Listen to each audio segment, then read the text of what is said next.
తాకట్లో ఉన్న మీ బంగారాన్ని విడిపించి ఆ రోజు ఆన్లైన్ రేటుకి కొంటాం. Sharma gold company. నమస్కారం, వెల్కమ్ టు సుమన్ టీవీ. నేను గీతాంజలి. వారాహి నవరాత్రుల్లో భాగంగా 6వ రోజు అమ్మవారిని ఏ విధంగా కొలుచుకోవాలి, అమ్మవారి రూప విశిష్టత, సమర్పించవలసినటువంటి నైవేద్యం, అమ్మవారి అనుగ్రహాన్ని ఏ విధంగా పొందాలి తెలుసుకుందాం. వివరించేందుకు ప్రస్తుతం మనతో పాటు ఉన్నారు ప్రముఖ జ్యోతిష్యులు బ్రహ్మశ్రీ నందిభట్ల శ్రీహరి శర్మ గురువు గారు. వారితో మాట్లాడదాం. గురుగారు నమస్కారం అండి. వాగర్థావివ సంపృక్తౌ వాగర్థ ప్రతిపత్తయే జగతః పితరౌ వందే పార్వతీ పరమేశ్వరౌ. ఆదిత్యాయ చ సోమాయ మంగళాయ బుధాయ చ గురు శుక్ర శనిభ్యశ్చ రాహవే కేతవే నమః. శృంగేరి జగద్గురు పీఠాధిపతులకి, కంచి పీఠాధిపతులకి నమస్కారములు తెలియజేసుకుంటూ కార్యక్రమాన్ని ప్రారంభిద్దాం. గురుగారు, నవరాత్రుల్లో భాగంగా వారాహి అమ్మని 6వ రోజు ఏ విధంగా కొలుచుకోవాలి, సమర్పించవలసినటువంటి నైవేద్యం ఏమిటి, ఈ వివరాలని తెలియజేయండి. మనము గత కొన్ని రోజులుగా మొదటి రోజు అమ్మవారిని ఉన్మత్త వారాహి, 2 బృహత్ వారాహి, 3 స్వప్న వారాహి, 4 కిరాత వారాహి, 5 శ్వేత వారాహి, 6వ రోజు అయినటువంటి 1 జూలై తేదీన ఈ అమ్మవారిని ధూమ్ర వారాహి అమ్మవారి రూపంలో మనం కొలుస్తాము. మనకు పురాణాల ప్రకారం ఏంటంటే నారదుడికి, ఇంద్రానికి ఈ అమ్మవారు జన్మించిందిగా మనకు పురాణాల ప్రకారం తెలియవస్తుంది. మనము ఈ రోజుల్లో చాలా మందిని చూస్తున్నాం. ఆడవాళ్లలో అంటే పొట్టి జుట్టు అంటే పోనీటైల్, పొట్టి చీరలు అంటే మిడ్డీల వరకు వేసుకుంటున్నారు కదా ఇప్పుడు ఉన్నటువంటి వస్త్రధారణలో. అదే విధంగా అమ్మవారు పొట్టి జుట్టు, పొట్టి చీర కలిగి 4 చేతులతో ఉంటుందట, కానీ ఒక పాదంతో మాత్రమే ఉంటుందట. ఈ ధూమ్రవారాహి అమ్మవారు ఒక్క పాదమే ఉంటుంది. పొట్టి జుట్టు, పొట్టి చీర, 4 చేతులు కలిగి, చతుర్భుజాలు కలిగి ఉండి ఒకే పాదముతో ఈ అమ్మవారు మనకు దర్శనమిస్తుంది. ఈ అమ్మవారట పంటలను మరియు మనుషులకి వచ్చేటువంటి వ్యాధుల నుంచి మనల్ని రక్షిస్తుంది అని చెప్పి ఈ అమ్మవారు మనకు తెలియచేయడం జరుగుతుంది. అలాగే ఈ అమ్మవారట విశ్వానికే రాణి అట. అంతేకాకుండా అమ్మవారికి అనక వారాహి అమ్మవారి కాకుండా లలిత అమ్మవారికి సంబంధించినటువంటి అనేక అవతారాలు ఉన్నాయి కదమ్మా. ఈ అవతారాలలో ప్రసిద్ధమైనటువంటి దుర్గా అవతారంతో సమానమైనటువంటి శక్తులు కలిగినటువంటి అమ్మవారు ఈ ధూమ్ర వారాహి అమ్మవారు అని మనకు శాస్త్రం చెప్పబడి ఉంది. అంతేకాకుండా ఈ అమ్మవారు జ్ఞానదేవతట, ధర్మదేవత అట. అంటే మనిషికి ఏ పని ఎప్పుడు చెయ్యాలి, ఎలాంటి పరిస్థితుల్లో ఎలా మనం మసులుకోవాలని మనకు జ్ఞానం అంటారు కదా, ఆ జ్ఞానాన్ని మనకు ప్రసాదించుతుందట. అంతేకాకుండా ధర్మదేవతగా ఉంటుందట. ఈ అమ్మవారు ఎక్కడ ఉంటుంది? మహేంద్రగిరిలో ఉంటుందట.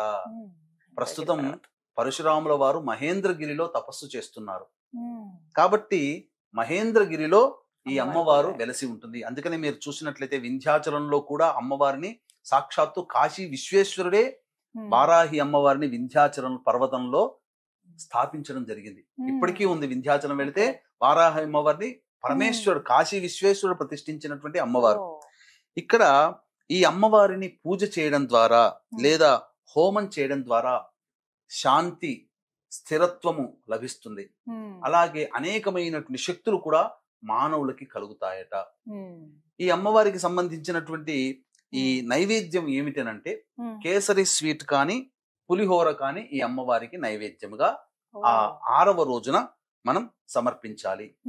అలాగే ఈ అమ్మవారు ధూమ్ర వారాహి అంటే మొత్తము కూడా ధూమవతి అని అంటారు కదా, పొగలతో కూడుకున్నట్టు. ఆ రకంగా చుట్టూ కూడా ప్రకాశవంతమైనటువంటి పొగలతో నిండి ఉంటుందట. చాలా అందమైన దేవతగా కూడా వర్ణించడం జరిగింది. కాబట్టి పూజ చేసేటువంటి వాళ్ళు కూడా ఈ అమ్మవారికి ఒకే పాదము, 4 చేతులు, పొట్టి జుట్టు, కురచ వస్త్రములు ధరించినటువంటి అమ్మవారిగా భావన చేస్తూ పూజ చేయాలి. ఇటువంటి పూజ చేసే వాళ్ళకి గొప్పగా కీర్తి ప్రతిష్టలు కూడా కలుగుతాయని చెప్పవచ్చు.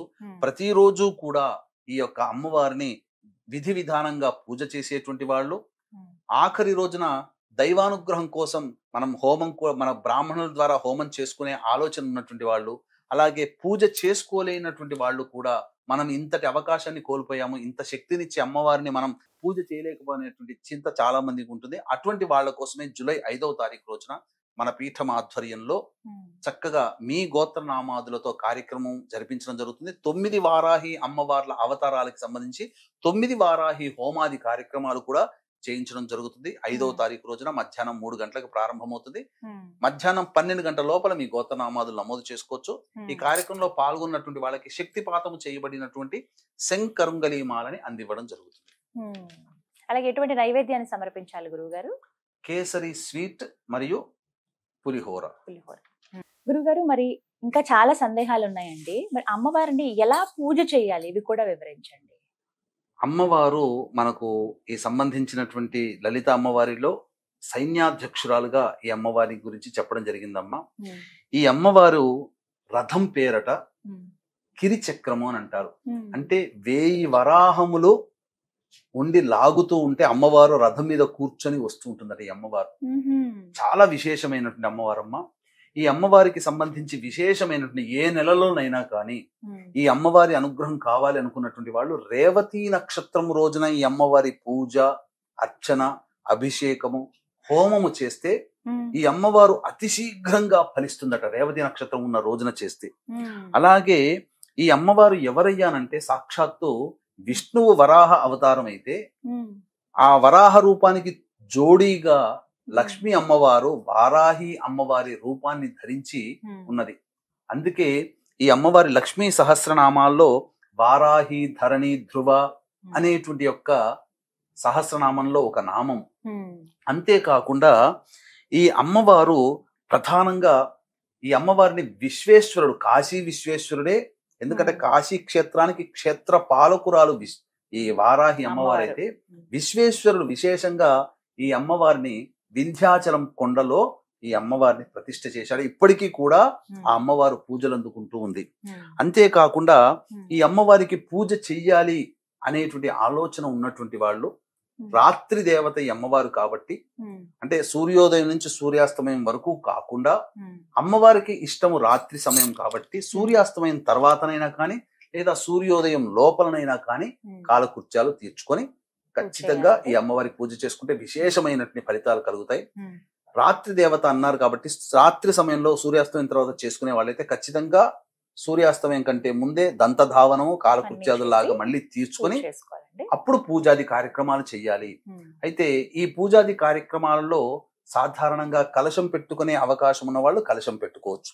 కలశం పెట్టుకోకపోయినా మాకు ఆచారం లేదు అన్న వాళ్ళు చక్కగా ఈ అమ్మవారికి సంబంధించి చిత్రపటాన్ని పెట్టుకోవాలి. అయితే శక్తి ఉంటే ప్రధానంగా మొట్టమొదటగా శ్రీచక్రము కానీ లేదా లలిత అమ్మవారి చిత్రపటము, ఒకవైపున కుడివైపున ఈ దండిని దేవి అంటే వారాహి అమ్మవారు, ఎడమ వైపున మంత్రిని కాబట్టి రాజశ్యామల అమ్మవారి 3 చిత్రపటాలని పెట్టి చేసుకుంటే చాలా విశేషమైనటువంటి ఫలితం కలుగుతుంది. లేదా అమ్మవారి చిత్రపటం ఒక్కటి పెట్టుకొనైనా కానీ పూజ చేసుకోవచ్చు. ఈ అమ్మవారు పూజ చేసే సందర్భంలో విశేషముగా అభిషేకము, అర్చన ఇవన్నీ జరిపిన తర్వాత ప్రతిరోజు ఖచ్చితంగా లలితా సహస్రనామ పారాయణం చేయాలండి. ప్రతిరోజు చేయాలి. ఎటువంటి పుష్పాలను అమ్మవారికి సమర్పించాలి గురుగారు? ప్రత్యేకం ఏమన్నా ఉందా అండి? ఈ అమ్మవారికి ప్రధానంగా పుష్పములు అనేటువంటిది నీలి రంగు పుష్పాలతో అర్చన చేయాలి. అంటే నీలి రంగు చామంతి పుష్పాలు కానీ లేదా నీలి రంగు శంఖు పుష్పాలు దొరుకుతాయి కదమ్మా, ఆ పుష్పాలతో అర్చన చేసిన అమ్మవారికి ఇప్ప పూలు అని అంటారు కదమ్మా, ఆ ఇప్ప పూలతోనైనా కానీ అర్చన చేయవచ్చు. అయితే అమ్మవారికి దీపారాధన చాలా ప్రీతికరం. ఈ దీపారాధనలో ఏ దేవతకి లేనటువంటి విశేషమైనటువంటి దీపారాధన ఒకటి ఉంది. కందగడ్డ దొరుకుతుంది కదమ్మా, ఆ కందగడ్డని దీపపు కుందిలాగా తొలుచుకోవాలి. మధ్య భాగంలో కొద్దిగా తొలుచుకుంటే ఆవు నెయ్యి కానీ, ఈ అమ్మవారికి ఇష్టమైనటువంటి నూనె దీపం ఏ దీపారాధన అంటే విప్ప నూనెతో దీపారాధన చేసుకోవాలి. విప్ప నూనె ఒరిజినల్ దొరికితే మంచిది, లేకపోతే ఆవు నెయ్యితో దీపారాధన చేయొచ్చు. కానీ కంద దీపములో కందగడ్డ దీపారాధన, కందగడ్డతో దీపంగా చేసి కంద దీపాన్ని గనక పెట్టినట్లయితే అమ్మవారు చాలా విశేషమైనటువంటి సంతృప్తి కలుగుతుంది. అమ్మవారికి ఇవన్నీ ఇష్టమట, ఇలా చెయ్యాలి. ఈ విధంగా ఇప్ప పువ్వులతో కైనా కానీ అర్చన చేయవచ్చు. బాగా ఇష్టమైనది ఏంటండి అమ్మవారికి? ఎవరైతే ఈ నవరాత్రులు చేస్తున్నారో ఖచ్చితంగా ఇవి అమ్మకి సమర్పిస్తే ఇక అమ్మవారి అనుగ్రహం ఖచ్చితంగా కలుగుతుంది అనేటువంటిది ఏదన్నా ఉందా అసలు? అమ్మవారికి ప్రధానంగా ఇష్టమైనటువంటి చెప్పబడినటువంటిది బెల్లం పానకం. అంటే చాలా మంది ఏంటంటే బెల్లంని సంబంధించి ఆ నీటిలో కలిపిస్తే బెల్లం పానకం లాగా ఉంటుంది. కానీ రాజమండ్రి ఆ చుట్టుపక్కల జిల్లాల్లో ఉన్నటువంటి వాళ్ళకి బెల్లం పాకము అని అంటే ఆ బెల్లం తయారు కాకముందు తేనెలాగా ఒకటి ఊరుతుంది, చిక్కగా ఉంటుంది. దాన్ని నైవేద్యంగా పెట్టవచ్చు, లేదా తేనెనైనా నైవేద్యంగా పెట్టవచ్చు. అమ్మవారికి నువ్వుల లడ్డూలు చాలా ఇష్టం. ఇలాచీ పొడి, అలాగే నేతితో వేయించినటువంటి నువ్వుల లడ్డూలు పెట్టిన అమ్మవారికి చాలా ప్రీతికరం.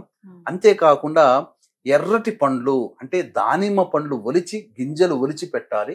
చిలకడ దుంప దొరుకుతుంది కదమ్మా ఈ సమయంలో, ఆ చిలకడ దుంప కూడా నైవేద్యంగా పెట్టిన ఈ నైవేద్యాలు పెట్టాలట అమ్మవారికి. విశేషంగా అమ్మవారు చాలా సంతృప్తి చెందుతుంది. అంతేకాకుండా చక్కగా ఈ అమ్మవారికి విప్ప పూలను కూడా నైవేద్యంగా పెట్టవచ్చు. మరీ విశేషముగా పనస పండ్లని కూడా నైవేద్యంగా పెట్టమన్నది శాస్త్రం.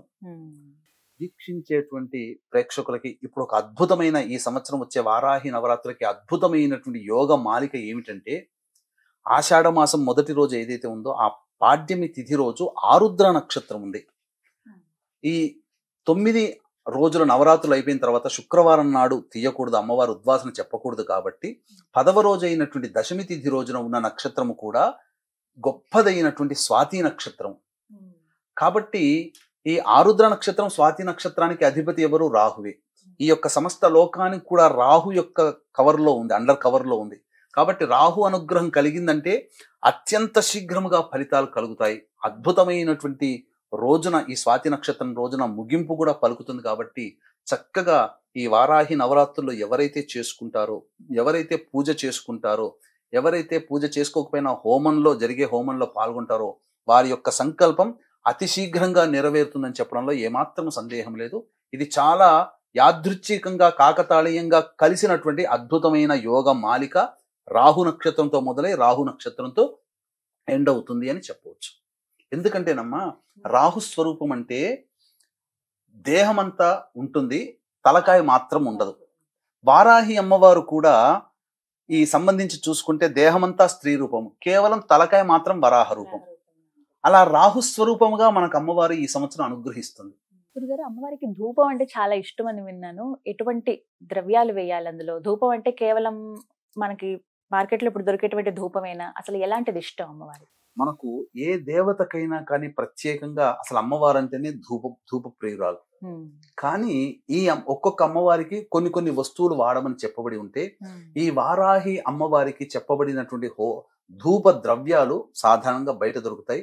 విశేషమైనటువంటి కొన్ని ద్రవ్యాలు తీసుకొని వచ్చి ధూపం గనక వేసినట్లయితే ఆ ఇంట్లో నకారాత్మక శక్తి, నరదృష్టి, నరఘోష, అలాగే ఈ పౌర్ణమి అమావాస్యలో కొంతమంది మానసికంగా ఉద్రేకం పొందుతుంటారు కదా, పిచ్చి పిచ్చిగా అరుస్తుంటారు కదా, అటువంటి వాళ్ళని ఆ అమ్మవారి యొక్క పూజా మందిరం దగ్గర కూర్చోపెట్టి, మనం పూజ చేసే స్థలంలో కూర్చోపెట్టి ధూపం వేసేటప్పుడు వాళ్ళు ఉన్నట్లయితే వాళ్ళకి పట్టినటువంటి భూత ప్రేత పిశాచ బాధలన్నీ కూడాను ఈ ధూపము వల్ల తొలగిపోతాయి. ఇంట్లో ఉన్నటువంటి నెగిటివ్ ఎనర్జీ అంతా పోతుంది.